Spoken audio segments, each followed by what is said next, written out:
హాస్టళ్లలో food poison కేసులు ఎక్కువైతున్నాయి కదా. కొంతమంది విద్యార్థులు గురుకులాల్లో పెట్టే బువ్వ పడక చచ్చిపోయారు కూడా.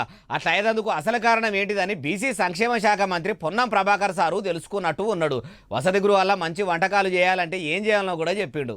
రాష్ట్రంలో ఏ హాస్టల్లో చూసినా సౌలతులు చక్కగా లేక ఎలుకల తిరుగుడు, పందికొక్కలు పరిశాన్ చేసుడు, బువ్వ సక్క వెటకపోవుడు, పురుగులు పడ్డ అన్నం పెట్టుడు, పొరగాన్ల పానాలతోని చెలగాటమాడు, ఇవన్నిటికీ కారణం ఏంటిదని ఇషారా చేస్తే ఏమున్నది, మెస్సు ఛార్జీలు వెరగకపోవుడేనట. నిన్నీయాల ధరలు ఎట్లున్నాయి? పెట్రోల్ డీజిల్ ధరలు పిటాన పిరమైన కాన్నుంచి ఉప్పు కాన్నుంచి పప్పుల దాకా, కూరగాయల కాన్నుంచి బియ్యం దాకా అన్నిటి రేట్లు మొగుల మీదికి ఎక్కి కూసునే. పెంచేటప్పుడేమో రూపాయల లెక్క పెంచుతారు, దించేటప్పుడేమో 10 పైసలు 20 పైసలు అన్నట్టు దించుతారు.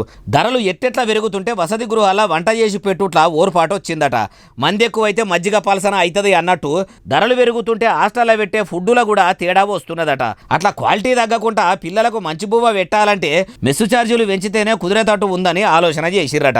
రేపో మాపో రేవంత్ రెడ్డి సారు అందుకు ఓకే అంటే వెంటనే అమల్లోకి వచ్చేటట్టు ఉన్నదట. మరి మెస్సు ఛార్జీలు పెంచినాక కూడా మంచి బువ్వ పెడతారో మళ్ళా మునుపటి లెక్కనే పెడతారో? అట్లా కూడా పెట్టకుండా ఉండాలంటే అధికారులు ఎంటదెంట హాస్టల్ తనిఖీలు చేస్తేనే ఈ పని సాధ్యమయ్యేటట్టున్నది అంటారు ఈ ముచ్చటిన్నోళ్ళు.